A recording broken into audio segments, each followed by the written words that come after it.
What keeps you going? Where do you get your motivation?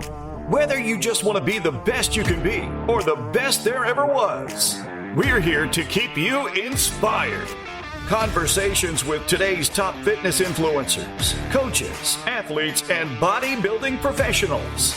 This is Inspired Fitness. Here's your host, Sean Feuderer. Welcome to the Inspired Fitness Podcast. This episode is sponsored by Flexogenics. Every year, thousands of people undergo unnecessary joint and knee surgeries. Flexogenics was created to offer the very best in non-surgical solutions that allow you to get back to doing the activities you love. Before deciding on surgery, schedule a consultation and explore non-surgical options. I have personal experience with Flexogenics to treat osteoarthritis and tendon damage. I can confidently endorse their hyaluronic acid and PRP solutions. Welcome back to another episode of the Inspired Fitness Podcast. I'm joined today by my co-host, IFBB Pro, Kimberly Helm. Hey! Along with our very special guest. He's show promoter, organizer, and expediter, as well as NPC Vice Chairman in the Greater Virginia, D.C., and Maryland area, Tony Roberts. Hello, everyone. Tony, thanks for joining us today. Most definitely. Thank you guys for giving me the opportunity to be on your podcast today. I appreciate it. And we're certainly happy to have you here. So tell me a little bit about you. Oh, wow. There's not much to tell, actually. Oh, that's not true. I know that's not true. So Kim's going to call you on all your BS, right? Yeah. You guys have known each other for quite some time. Yeah. Oh, yeah. Kim, she's competed at the Pittsburgh Pro a few years ago, right, Kim? Yep. Yeah. 2018, 2019. Yeah. So, I mean, I've always been a fan of Kim's physique, just like a lot of other bodybuilders that I come across. I mean, I've always, like, my eyes are drawn to certain physiques, and Kim is one of those individuals. So just what she stands for and the way she presents. You like short women. He said physique, not height. Look, we just started, Sean. You're going to try to get me in trouble already, right? He's going to throw me out there. I think that was more about me. I don't know what happened to Tony. No. So, and I'm going to sneak in little snippets of information about Tony and some of our, backstage, experiences and things too as we go through this. Yeah. No, this is good. This is really good. Tony and I have known each other for years, and I had the pleasure of meeting his beautiful wife probably, I don't know, like a couple years ago, Tony? Yeah. Yes. And, and she is just as dedicated and lovely as he is in this sport. And we'll chat about her a little bit too. And we may even learn a little bit more about her as we go. But, but it's a full family oriented dedication to the NPC IFBB. Oh, yeah. Yeah, she's played a very big role here in the DMV with our events. Yeah, I can tell you a lot of good things about Victoria, but that's my ride or die right there. Awesome. So rewind and take us back to how you got started in health and fitness and how you got pulled into the bodybuilding world. Well, I moved to the DMV in 97, right? And at the time I was still in the military. I was finishing up my degree. I was going through a divorce. I was officiating on the side. I was personal training on the side. So my hands was in a lot of things. So the Gold's Gym in Alexandria allowed me to use my master fitness training certificate out of the Army to train individuals at Gold's Gym. So that really pretty much started that journey of bodybuilding. So I started, just personal training, things like that. And I got burnt out, but I knew that I was going to be in the gym because I've always been active.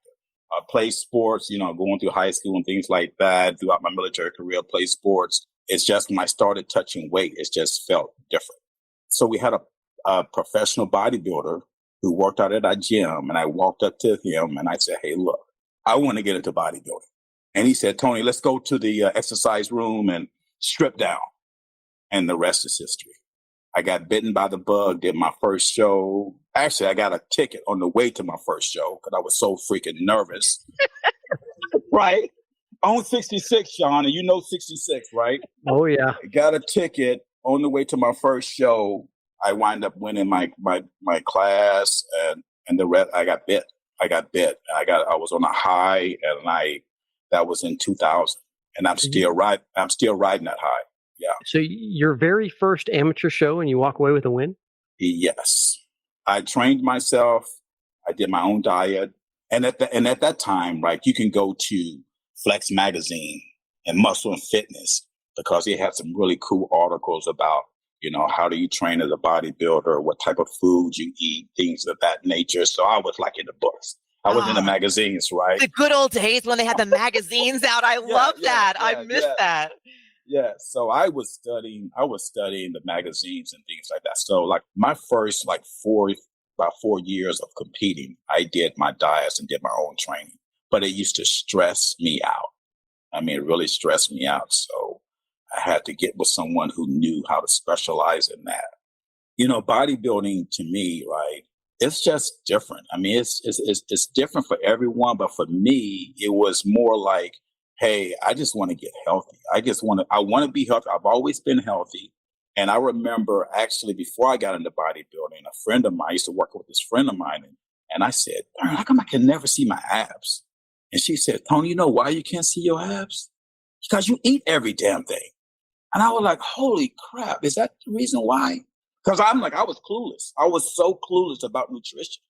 But I did used to eat everything, but I would never pick up a lot of weight, body weight, because I was always active. So again, Flex Magazine, Muscle Fitness changed that. So I started learning how to eat right and things like that. I started seeing my body change. Again, I was still in the military, and this is this is weird, but I'm going to share this with you guys. So in the military, right, here in Alexandria, Virginia, we used to wear what we call Class B uniforms. So you have to wear your shirt tucked in and everything like that. So while I was going through this transformation of getting rid of body fat, picking up muscle, there were rumors going around in my organization that Tony's doing drugs. Tony's on crack. Oh, no. Because I started losing all this body fat. So I got really small. So then I was eating. So I started picking up muscle. And then like people who wouldn't see me like 2 or 3 years, like, man, what are you going to do? Go buy a gym? That transformation is what I was searching for. I wanted to just look healthy and be fit. To be honest with you, Sean, the reason why I got into bodybuilding is because I wanted to look better as I got older. It was for nothing else but for that. I used to do one show per year. That was it. And I did a show just to measure if I was getting better as I got older. That was the ticket. That was my motivation. And it's still my motivation today. To be successful at bodybuilding, you have to be disciplined. You have to be committed. And I imagine these are things that you really learned in the military and then applied that to your journey in fitness. How much of what you've become today was influenced by what you learned in the military? I got a guy who always says OCD can take you a long way, right? So I went into the military at a very young age at 17, right? My mom had to sign for me. But my mom, she instilled in all of us, right? She said, look, don't ever go outside looking like a bum. Make sure you look presentable, this, that, and the other. Make sure you take care of the house, clean this, that, and the other. But the military turned it up a whole notch. It was attention to detail. And then, of course, my leaders throughout my military career, I mean, they instilled a lot of character traits that I picked up from them that I use today. And one of those is just be professional. No matter what you do, be professional. I don't care if you are in charge of just picking up trash. Be the best trash picking up person that you can be. As far as discipline, I used to be a drill sergeant. So when you're standing in front of 60 young people, you have to have discipline because they can stretch you in many, many ways. And I know how the effect that my drill sergeant had on me when I was 17.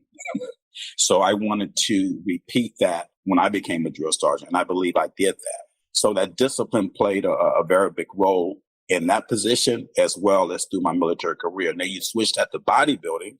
When you turn the switch, Kim, you can relate to this. When you turn the switch and say you're going to diet down for a show or get ready for a show, you got to turn that switch on. And you have to have that discipline. Now, did I always have that discipline? No, I had to learn that because it's not easy. It's not something that you just say, okay, turn the switch. Okay, I'm going to stop eating my Five Guys. No, you have to learn that because early on in my bodybuilding career, and I was sharing this with Kim, I used to go to the store and just walk through the aisles and smell bread. You know what I'm saying? Because the sensitivity, when you cut out things, it just goes up another notch. So True. Yeah, so walking through the aisles just to smell bread. And I remember going to one of my daughter's birthday parties, and they had birthday cake.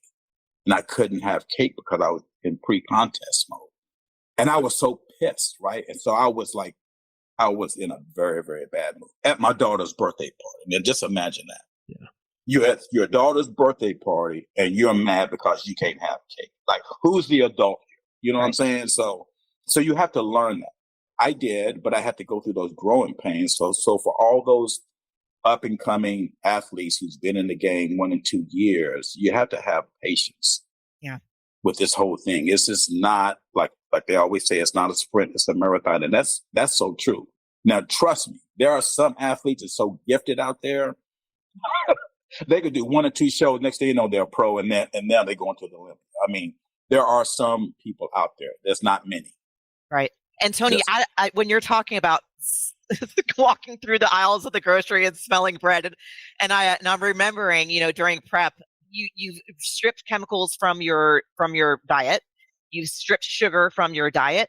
You're only going with the basics. And so your body starts going through all these changes that you're not used to if you have not really done it a lot and you're still adjusting to how to handle it. And I remember walking down the aisles, and even though logically I knew in my head, there's nothing here that I can have, but I would still pick up everything I could find on the aisle and turn it around, look at the label ingredient contents, right? Is there sugar in this? Oh, darn, there's sugar. Okay, I can't have that. Are there chemicals in this one? Oh, man, I can't have that. But you already know that, though, right? But I already knew it. I knew it, and I still picked up the products to figure it. Maybe I missed something. Maybe there's something here. I'm hoping this package does not have sugar. Exactly. So I can have it. Right. But that takes discipline, Sean. I mean, that takes a lot of discipline. Yeah. And if you want that end result, it's going to take sacrifice. Drill sergeant school, that was one of the hardest schools that I went through. Why? It's because they had these things called modules, and you would have to recite verbatim, word for word. If you miss one word, you could not. So like teaching a new recruit basic rifle marksmanship, how to hold the weapon. And there's a certain way that you have to teach that in order for them to learn. There was a lot of drill sergeant candidates actually talking to trees, literally talking to trees to recite those different modules, because you had to go in front of the drill instructor and presenting, standing right. That's why when people see me on stage, they say, hey, this guy does not move. Well, I got that from the military. As an expediter, my job is to make sure that all those athletes on stage are well taken care of. I could walk athletes out, put them in position, and go to my spot, either left or right of the stage. While I'm standing left or right of the stage, I'm looking at the athletes on the center line. I'm also looking at the athletes on the diagonal line. I'm actually processing what's going to come out next. I'm actually imagining how that looks to the cameraman out there. I'm actually imagining how that looks to the judges, because I want them to be able to look through a television screen and see a perfect picture. I'm making sure that I don't see any athletes swaying back and forth because they're dehydrated or going to fall out. Those are the things that's going through my mind as I expedite.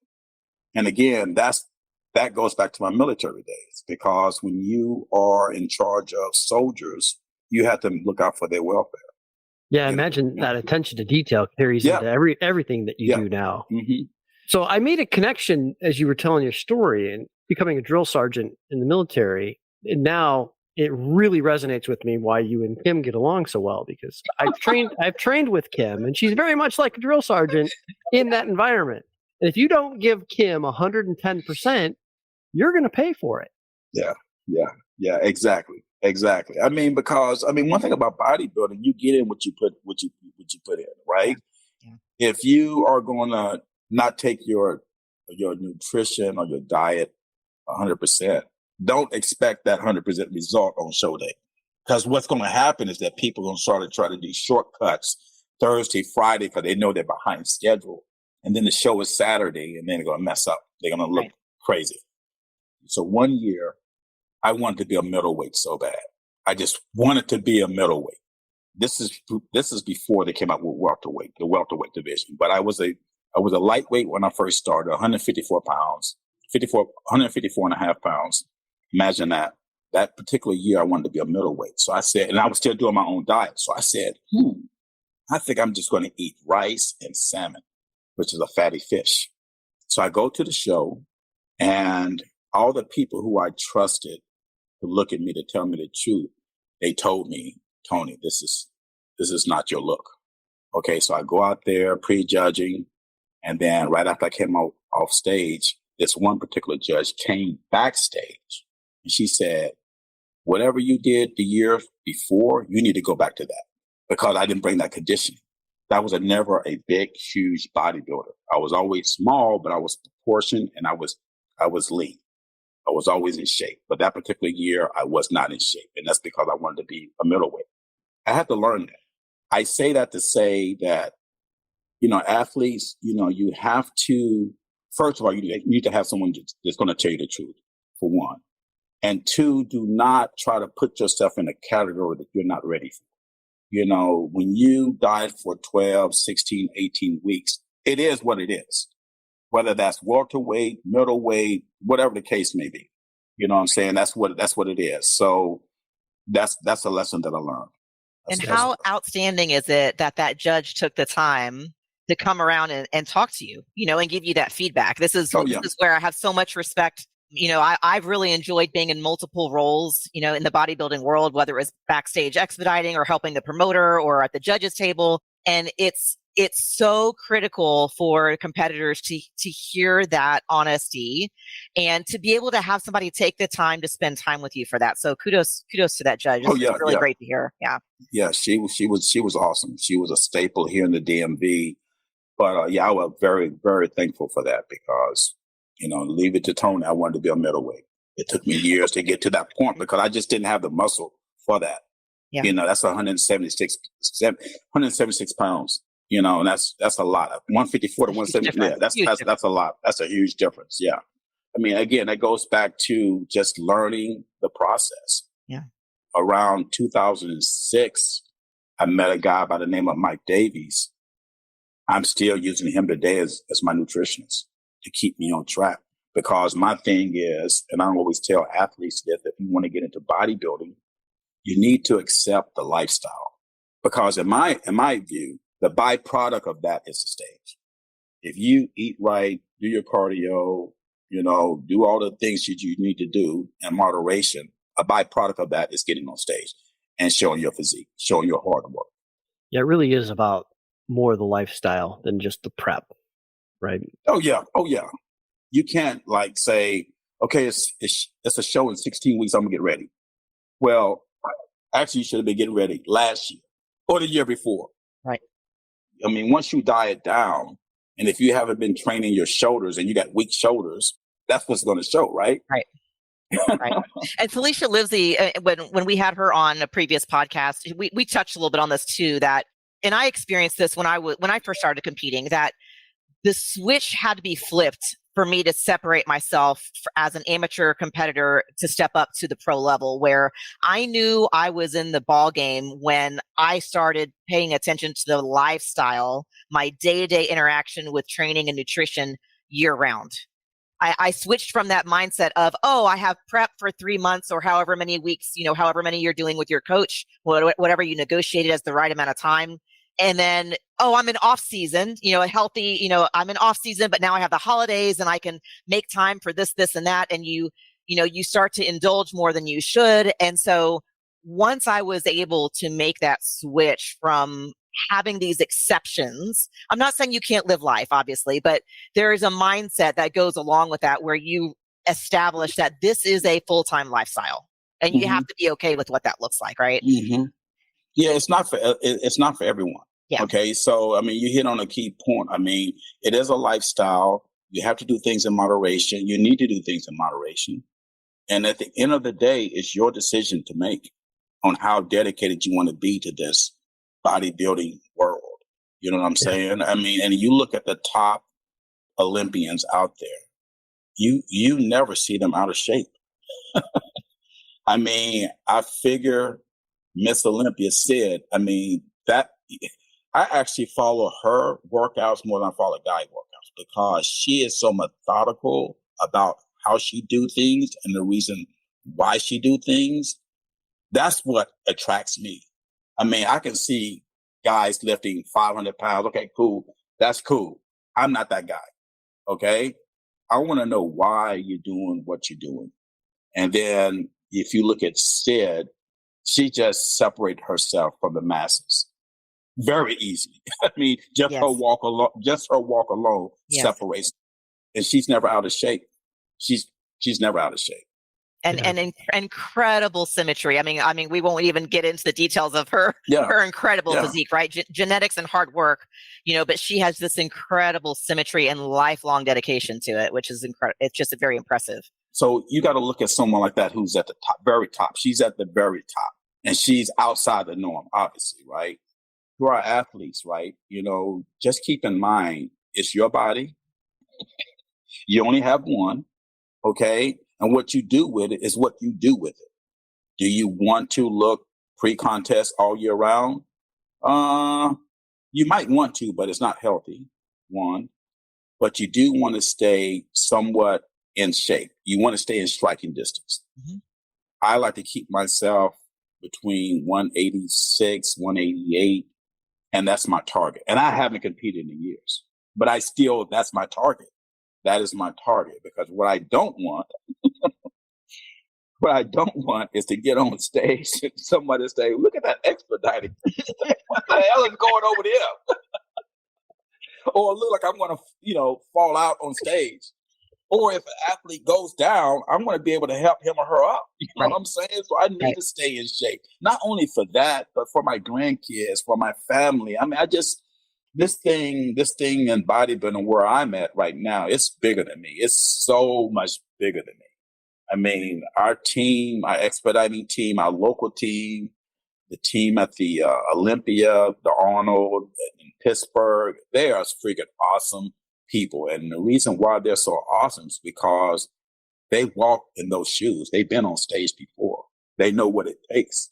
And they're passionate. You can tell when someone is passionate about something. Now, we all know those people. Or they like it. Or that's what they do. Or they're passionate about it. Yeah. You know the difference. So you're living in this world for a number of years now. You're putting on shows at the local level. You're putting on shows at the national level, international level for both amateurs and pros. Say I've come to you, Tony, and I say, hey, I'm thinking about trying my hand at bodybuilding. Right? We've talked about you need the dedication, you need the focus, right? You need the commitment to the workout and the nutrition. There's a hell of a lot more to this world than just those two things. There's understanding what Kim was talking about earlier, genetics and symmetry. There's understanding stage presence. There's just so many things that you have to become aware of to function in this world. So for somebody coming into the NPC, what would you say to them? What are kind of the top 3 to 5 things that you think new people into this sport need to understand? That's a good question, Sean. And I say that because when I got into sport, my sources were Flex Magazine and Muscle Fitness, because we did not have posing seminars. We did not have online coaching. We didn't have people, that we can just reach out and touch to get those answers. Here in the DMV, and we have one of the largest posing seminars throughout the nation, and it's because of Victoria. Victoria she's the mastermind behind the Victory in Posing seminar. So I would ask those athletes, if you want to get into the sport, go to those seminars. Why? Because you're going to have Olympians. You're going to have judges. You're going to have people that's been in the sport for a number of years that have fruit on the tree, who's going to give you honest feedback and guidance on what to do and what not to do. We're going to talk about coaches. We're going to talk about what to look for in a coach. We're going to talk about suits, what the proper suit, what the proper color to wear on stage. We're going to talk about heels. We're going to talk about actually posing. We're going to break it down. We're going to put you on stage. We're going to send you through posing as if you were at a bodybuilding show. And I can tell you that the event that we have every February of each year, we have hundreds and hundreds of people come through that gym, the shop gym. They are very grateful for those seminars. Why? Because we give you, we bringing out the silver platter. We rolling out the red carpet. We having those resources under the same roof that's going to allow that young athlete who wants to get into bodybuilding to learn how to spell bodybuilding that weekend. Seriously. Because you're going to have everybody that's part of bodybuilding there. You know what I'm saying? So that's what I would offer. And that's what I would suggest to the young athletes. Also, you need to have a good supporting cast. If you're married, you need to involve your spouse. You need to involve your spouse. I've seen where couples divorce because of bodybuilding.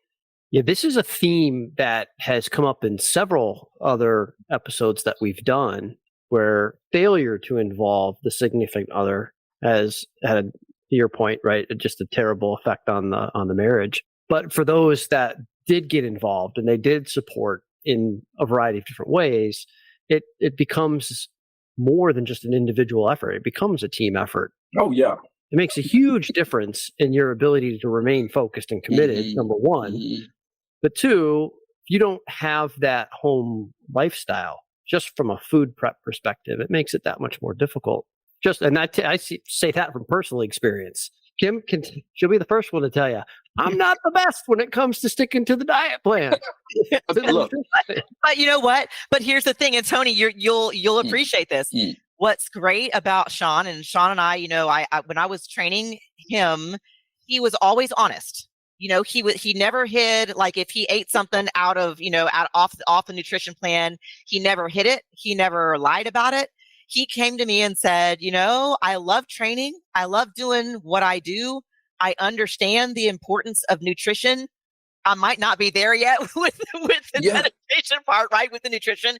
And I said, and you have to find what's right for your lifestyle, whether it's, that doesn't mean you have to be a bodybuilding competitor. Exactly. Right? Exactly. Yep. You have to find what fits into your life where you're still feeding your body healthy things. Mm-hmm. But you have a good control over it. But, but you're also very honest with yourself about where that's lead. Exactly. That's a very, very good point, because I've seen athletes who get into the sport and they take themselves so serious till they run themselves in the ground. I'm talking about where they need to talk to someone. And so if you don't have that supporting cast who's able to notice those red flags and see the difference in you, and this is supposed to be a healthy endeavor. Gary Udit, that's my man. He always says this is supposed to be a healthy endeavor. Mm-hmm. And so, yes, you might look good, but are you healthy?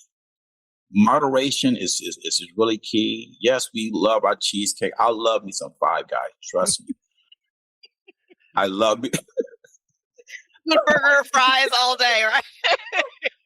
My vanilla shake with whipped cream, small order of fries, my cheeseburger with lettuce, mustard, ketchup, mayo. Yes, that's my go-to, because I know that's not going to get me in trouble. Meaning that it's not going to affect my body to the point where I need to do a lot of freaking cardio or just do wild stuff. And that's another thing that we as athletes, we have to learn. We have to listen to our bodies and figure out what works and what doesn't work when it comes to food choices as well. And that's part of the process.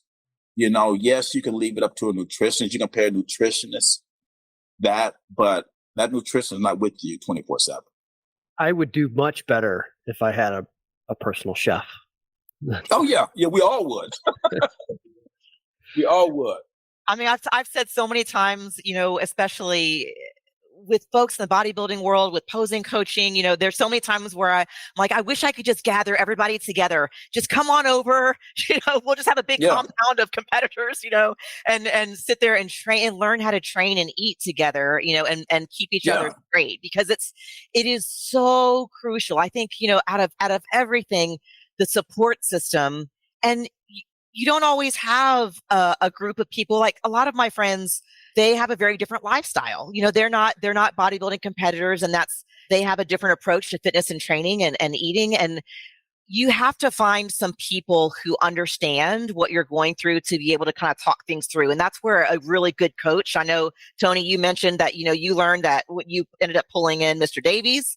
And, as somebody who is a confidant, who has incredible knowledge in the industry to be able to give you good feedback, and that you'll have a good enough rapport where you can be honest with them. Having people, whether it's posing coach, your training coach, your fellow competitors that you see, because if you start competing regularly, you see those same folks. You start to know the judges, you start to know the expediters, what Tony does.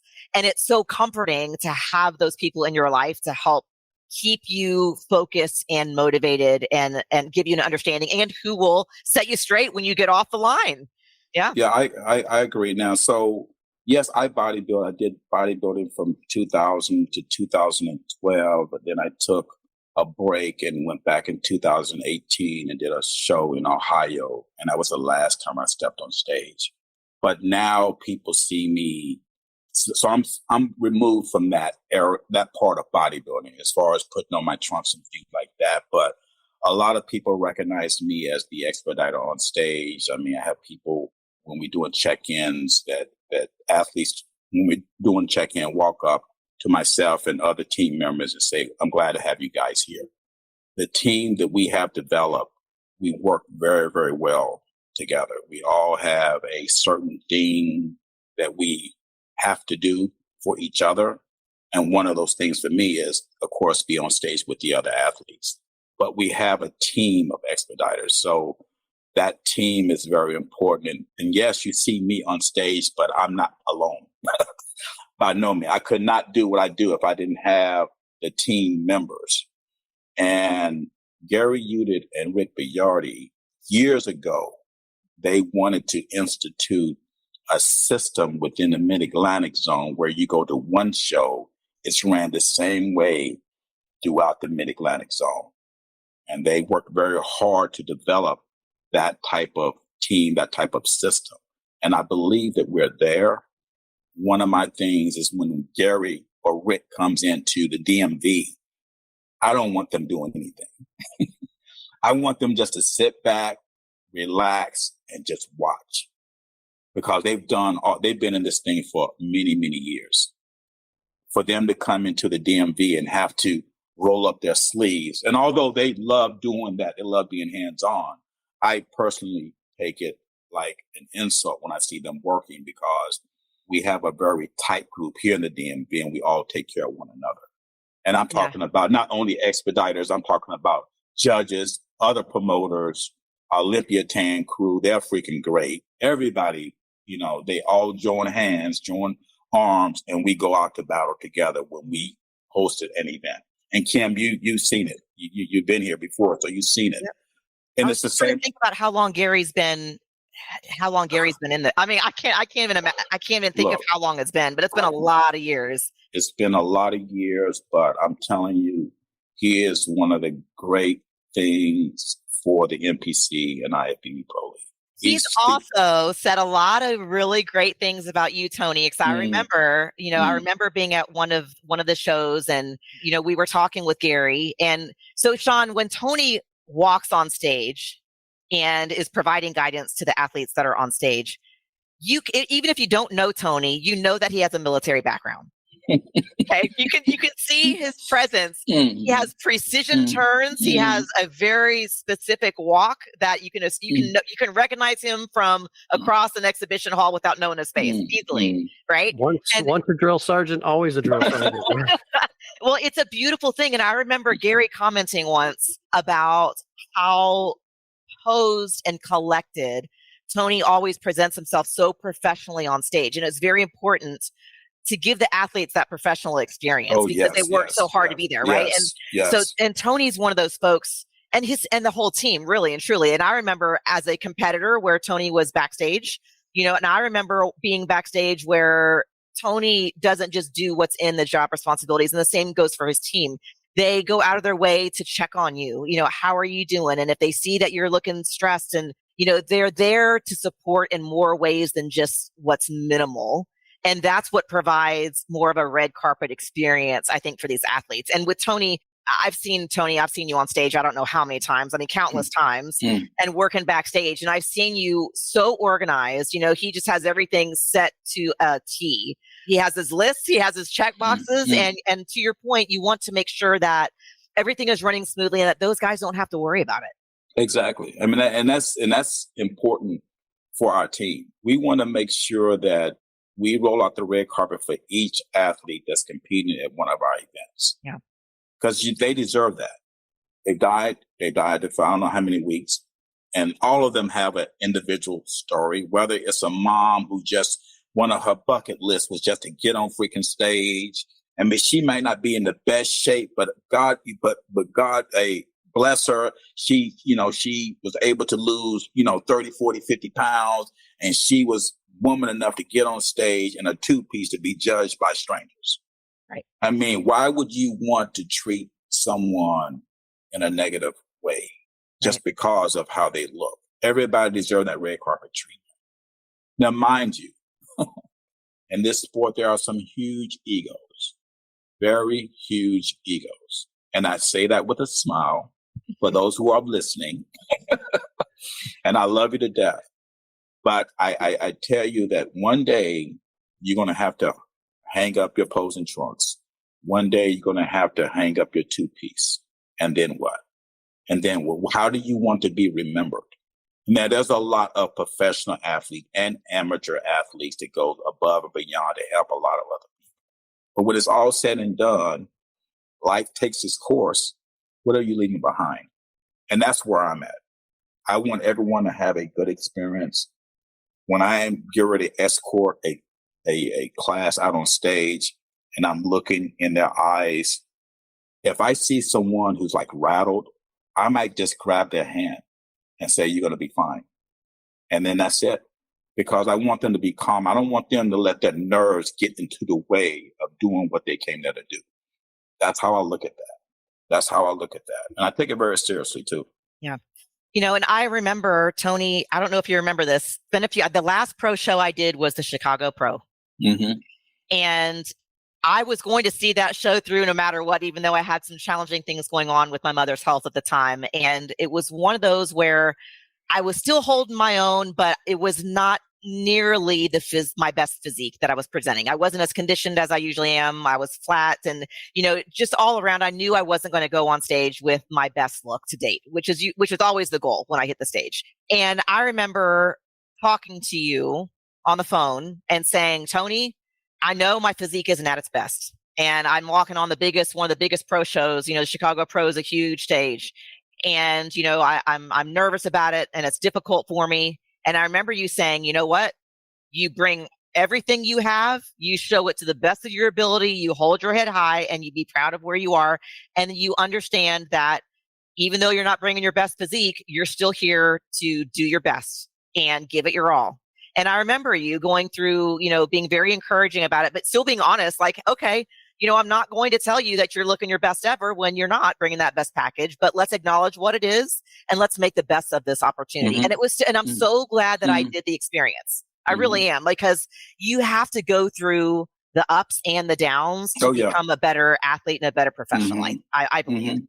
No, that's true. Yeah. And I have my bad days as expediting. On Sunday or Monday when I'm traveling back, I have these checks and balances, right? I have my own after action review with myself. And one of the things that I go into an event, I always want to stay calm because I'm a high guy anyway, emotionally. So I like to stay calm. And because I'm not the one who's been on a diet or whatever the case may be, I'm not the one getting up there showing my physique. So if I look back over the course of that week or that weekend, and I pick out something that I'm not happy with myself, then I hold myself accountable. And one of the other things that I always look at is that this thing can be taken away from me just like that. And that's what keeps me humble, because I know that the powers to be can say, hey, Tony, thank you for your services. We're moving on. I know that could happen. And it's going to happen one of these days, I'm sure. But I'm going to make it very, very hard for them. I'm going to make it very hard because I'm going to always give the athlete and the promoters my best. And for the top promoters out there who allow the AT to come in and run their events, they're trusting us with their baby. So I don't take that lightly. The local athletes here in the DMV, when they say, Tony, I saw you at the Olympia, I saw you at the arm, I say thank you. And I tell them I'm representing the DMV because this thing is bigger than me. This thing is bigger than me. It's bigger than Tony Roberts for sure. It goes back to what you're saying, Kim. You said, go out there and do your best because you have people that, they're happy for you. Yeah. They're in your corner. So Yep. when you go out, you're representing the people in your corner too. 100%. You know what I'm saying? That's how I look at it. When I'm outside of the DMV, I'm representing the DMV. That's who I'm representing. All the athletes. And another thing that I have the luxury of experiencing is watching those new athletes compete here in the DMV go up through the ranks to the point where they're at the Olympia. Like I've seen some of these athletes at their very first show, and now they're at the Olympia. So that right there is like, and I'm like a proud papa. I might be sitting over there, not saying a word, but my insides are going freaking crazy. Like I'm like so nervous for that athlete, but I have to remain, Yeah. But this is one of the things that really interests me. Making the leap from amateur to pro, that's a huge step change. Yes. And I Yes. think many people who get into this space don't fully understand, what a step change that actually is. Yes. And you're seeing this across hundreds of athletes. What do you say to these folks as they're making their way into the pro league? The biggest thing that I noticed from that transition from getting your pro card at a national level event to actually stepping on stage as a first pro is the presentation. These pros are so polished when they present their physique. It's almost like they were born to do that. You know what I'm saying? So if you are a new pro, my thing is you need to eat, sleep, and breathe your presentation. Not only the presentation, but I'm talking about for females, hair, makeup, the whole 9 yards. Because pros, they look like their hair, makeup, everything is just sprayed on. Like it's like somebody painted them. I mean, it's so perfect. Nothing moves. Nails are just the details. It's the details.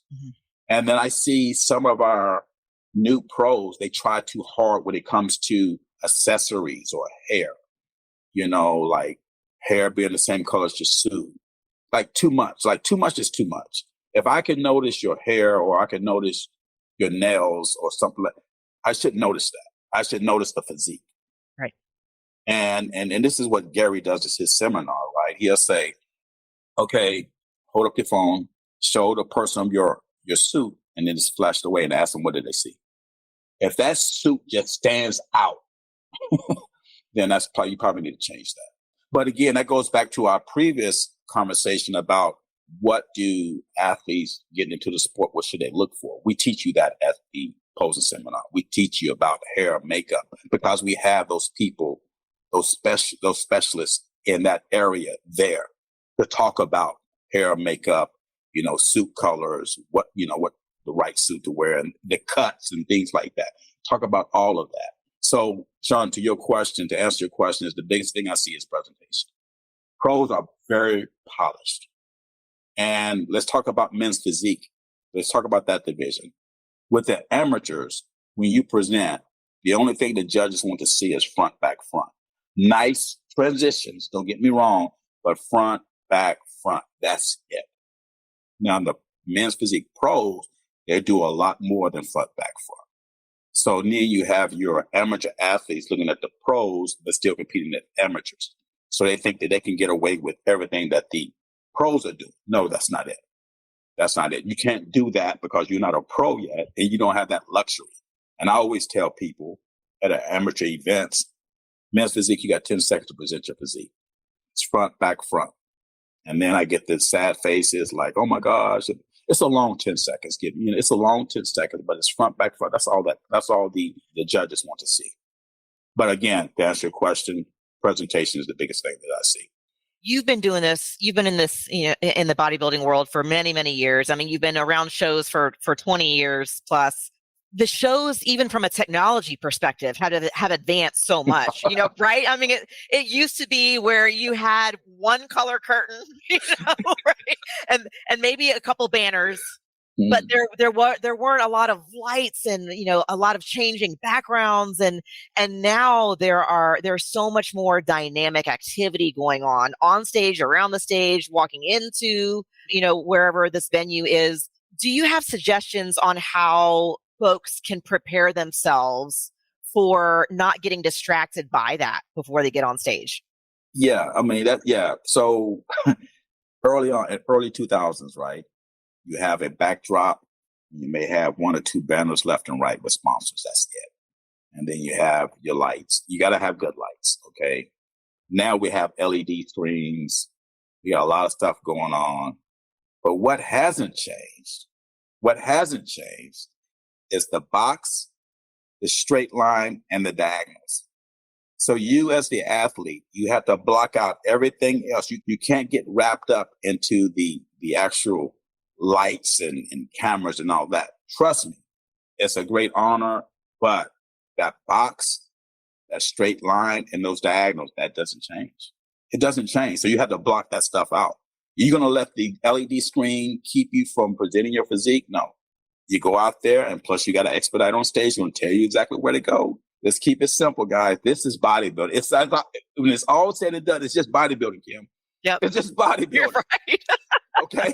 It's still bodybuilding. Keep it simple. Yeah, Yep. It's just bodybuilding. We still doing this mandatory poses. We still doing quarter turns. It's the same thing. It's just the stage that you're on, which brings me to people. I get this question. So how do you feel expediting the Olympia? Well, how do you think I freaking feel? It's our Super Bowl, right? No, but you're like a cheerleader inside, but you have to look all professional, right? Yeah. I mean, I expedited my first Olympia in 2016. I used to go to the Olympia in the early 2000s. And one day I was sitting there in the crowd and I was like, one day I want to work that event. And I got my wish in 2016. And I've been there every year since. And it's a great honor. Trust me. It's no bigger honor than to be able to get called to do that event, to get that call to do that event. Like if you were an official and they say, hey, look, you're going to do the Super Bowl, or you're going to call the NBA championships. I mean, like you're the top of the top. You're the cream of the crop. If you're going to do that, if they're going to trust you to do that, that's a big honor. But if they're going to trust me to do a Maryland State or Virginia State, I still take that as though I'm doing the Olympia. I use the same approach. I use the same mindset. The only difference is it's a bigger stage. There's less room for error, trust me, because the world is watching. Don't get me wrong. But at the same time, I want to provide our local athletes with the same experience as if it was the Olympia stage. And our team, that's what we do, because we've been at the local shows and we've been at the Olympia. We don't change anything. It's just the level. It's just the stage. It's just different. I mean, it's an honor just to be able to give back to the sport and be on this side of it where I'm somewhere where I never thought I would be. I didn't think the conversation with the professional bodybuilder, Mr. Don Long, would lead me to this. I never knew that. I never thought that. It's just because I was consistent and putting my head down and doing the work. I mean, I laid the paper and plastic backstage. I put the goodie bags together. I still would do that if no one else, if people wouldn't stop me from doing it. But I still would do that. You know what I'm saying? Because it's all about the experience that you want the athlete to have when they walk out of the venue. Because when they do walk into that venue, the only thing they see is, hey, I'm here to do X show. They don't know who works for who does what, anything like that. It's that experience that you want to provide to that athlete. And I don't take that for granted. We've talked to Felicia, we've talked to Tim, and I've talked to Tom, who have all done competitions in the Mid-Atlantic. And every single one of them has something very positive to say about that. In fact, most of the references that have been made to the shows have been from your region. There and in Tennessee, those are kind of the two that stand out for me. I have to assume that it's because of the experience that they get, the size of the show that you're putting on. I can't imagine there's too many more factors that would help make up a competitor's mind on where to go compete. Right? Those are kind of the two things that stand out to me. Well, I think that, there's levels to this, obviously, right? When I say there's levels to this, there's levels of different shows you want to compete in. What goes into that decision? Well, your experience for one. You don't want to send a new competitor to a show that's they're going to have like 300 or 400 athletes.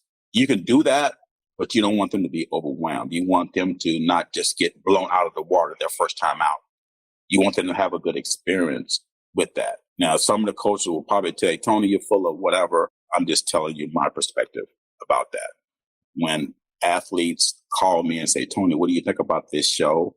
I give them my honest opinion. Then I may offer A, B, and C as an option. Because, again, there's levels to this, especially at the pro ranks. At the end of the day, man, like I said, Sean, it's bodybuilding. My thing is athletes come in shape. Don't cut corners. Don't cut corners. Get in shape. Listen to your coach.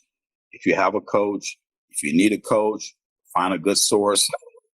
Go out there, select the best coach that works for you. Some people like to do online. Some people like to do face-to-face. I've always been the type of athlete, just give me the plan, I'll follow the plan. It won't be long and we'll all be living in Kim's compound doing this day in, day out. Yeah, exactly. I don't know about you, but I'm getting a Branch Davidian vibe. Oh my! No, this is the obsessive passion that we have for living healthy and fit lifestyle and shooting for goals and going crazy together, where you just have that drive. I can talk to a person who wants to compete for the first time, and I can literally, God help me, and I apologize to all of those folks who I've talked their ear off. I could talk for hours on this sport because I get so excited talking about it that I can barely contain myself, because it can be the most amazing experience if you keep yourself straight, mentally. If you keep yourself challenged and focused, it can be the most amazing experience and can empower you in other parts of your life in ways that you would not have imagined. Yes, I totally agree. I mean, just your physical presence says a lot about you when you walk into a room. It's crazy. It's unbelievable. There is a lot to be said for that, especially, even in the corporate environment, right? I spent a lot of my time in boardrooms and conference rooms, and people who walk through that door who are physically fit, they stand out. They stand out. Posture. Demand more attention. Mm-hmm. And the thing about it is, and what would complement that if they're just a good person, what I'm Absolutely. saying? If they don't let their looks just makes that person who they are. In this sport, you see that. You see some of our people that look drop dead gorgeous, and then when they start speaking to people, they just talk down to people and make them feel like crap.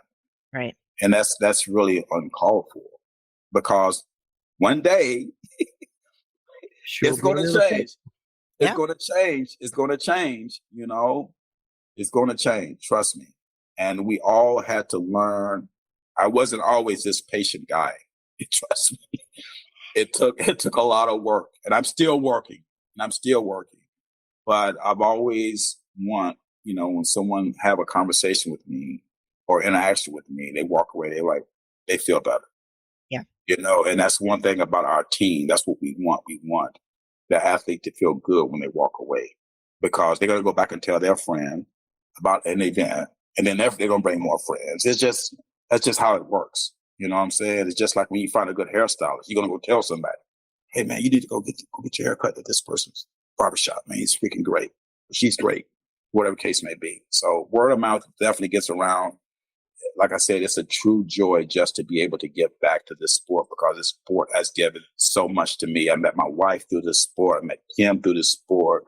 I met so many great people through this sport.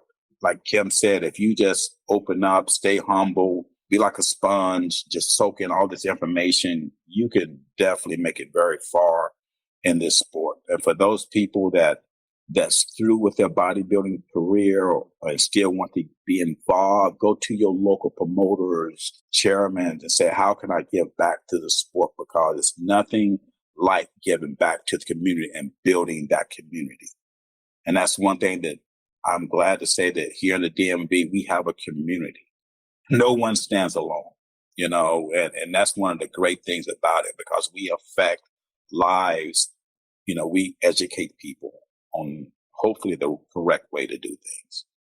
I think that's amazing and compelling stuff right there, right? Is every single person that we've talked to who comes from this background talks about community, talks about the friendships that they've made. And these aren't just passing acquaintances, right? These are people who have become entrenched in their lives and add value in a variety of different ways, whether it's, keeping you honest or giving you feedback or encouragement, or, just being somebody to lean on when you're struggling through your plateaus, right? There's so much value in those friendships, in those relationships. So I admire that. It's great, Sean. I mean, like bodybuilding is different. It's not for everyone. Get it. But if you do like it and you're passionate about it, it could definitely provide a lot of dividends in more ways than one. When you see bodybuilders in the gym, if you're not familiar with the sport, and I can completely understand how it can be intimidating, or how it can look very ego driven. Obviously every sport has egos in it, but the people who are truly adoring of the bodybuilding sport have control over that. And, you see people, I used to think when I would go into a gym before I really understood the competitive side that, you see us in there and we're posing in the mirror and, we're trying to look at our physique and evaluate how is our conditioning, how do we look, are we posing adequately? And it's talking from personal experience, it's not about anything else that's going on around.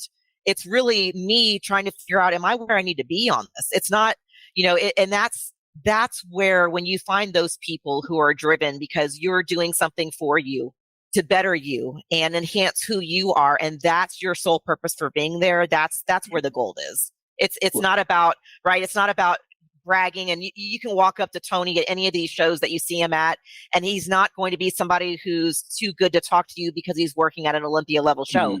He's going to treat everybody exactly the same. And that's the beauty of the sport. But walking to the gym and noticing a bodybuilder, you can tell someone they're with a purpose. Right. And I don't like to mess with those people. They came there with a purpose to do whatever they needed to do. I don't want to talk to them because I know how I am doing my workouts. I'm very focus driven when I get into the gym. Victoria and I, we get up at 4, we at the gym by 5, we train together, we out of the gym by 7 o'clock, and then we go about our day. That time is my time. I will have a conversation with you, but it has to be after my workout. That is like my cup of coffee. Right. I respect that. I totally understand. I think we have similar morning routines, although I can't get Megan to come and work out with me. We still have little kids in the house, so that doesn't work for our schedule. I totally get it. It was maybe 2 weeks ago.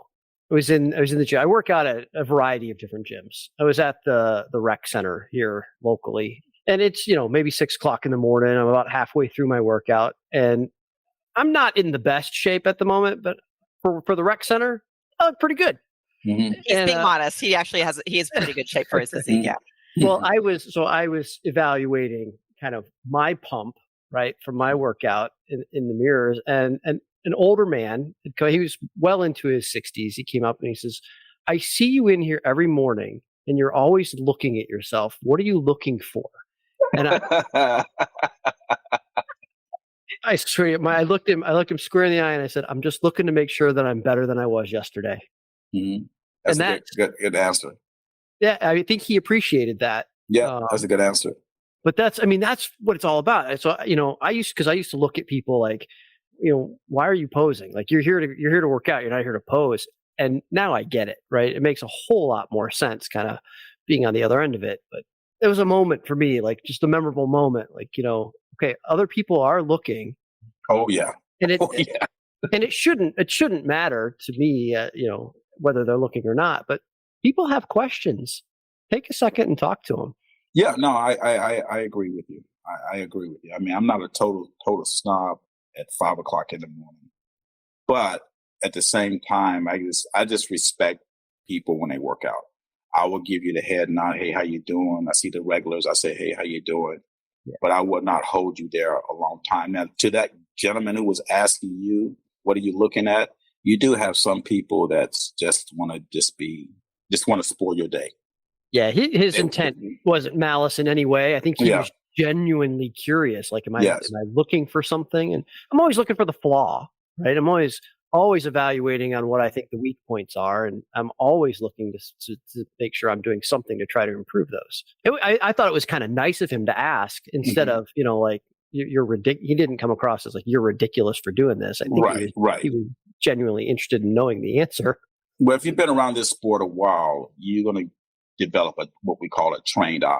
And you're going to know what to look for and, what looks good and what doesn't look good. Kudos to you to even try to notice those subtle changes, because those are subtle changes that we all make in bodybuilding. I don't think anyone make a huge jump from year to year. These are subtle changes throughout the year or throughout the years of training and being consistent. Yeah, well, I'm not letting Kim train me at the moment, so I don't have her judgment upon me for my flaws. So I have to self-evaluate. Right. No, I get it. She's too mean for me, Tony. It's just not. You take it back. It's all meant with love. It's all meant with love and respect. One thing I really appreciate about Kim is she will. I've said this before on other episodes. Whoever she's working with, she will push you to a point where you figure out that you have a new limit. Oh yeah, and that's what coaches are for, right, Kim? Yep. You need to be able to feel that. You need to be able to understand that what you thought was your max isn't really your max, and that's what makes you stronger in life. Exactly. I agree with that. It's taken me a long time to come to the realization that the limits that we set for ourselves are really more mental than they are physical. You hit the nail on the head. Mm-hmm.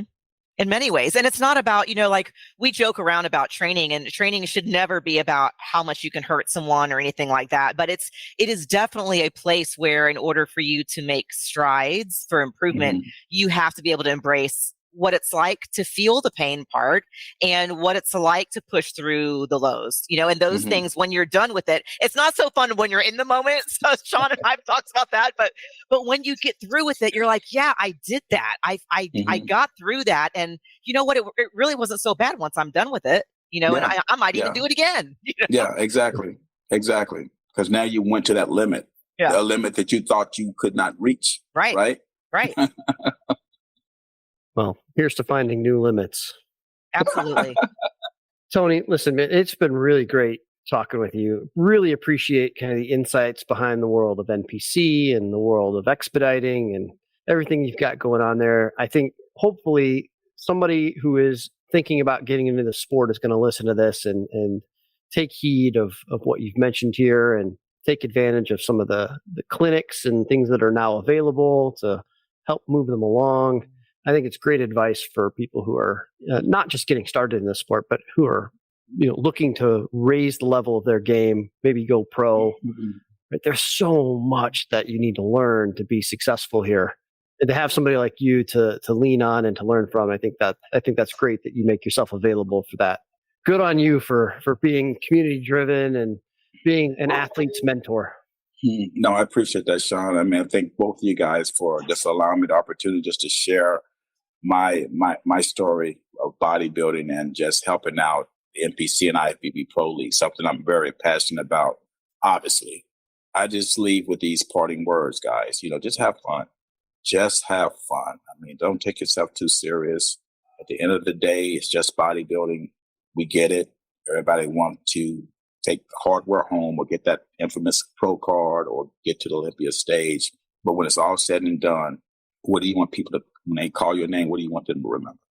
Thank you, Tony. Thank you so much for all of your insight, for sharing all your stories, all your goodie and your goodies, your tidbits. We appreciate that. And we appreciate all you do. And for suffering through my humor. You're good. Kim, you need to get him back in the gym, though. You need to get Sean back in the gym. I'm working on it. We're due for a check-in. Now that Yeah. I've got my knees taken care of, we'll be Ah, okay. yeah. Yep. Yeah, I can relate to you. Thanks everyone for listening in. Join us again next time for the Inspired Fitness Podcast. Until then, we're wishing you a healthy mind, a healthy body, and healthy habits. We'll see you next time. Thank you for listening to Inspired Fitness, leading you to a healthy mind, healthy body, and healthy habits. To stay inspired, visit us at inspiredfitness.net. That's INSPIRD.net. Until next time, stay inspired.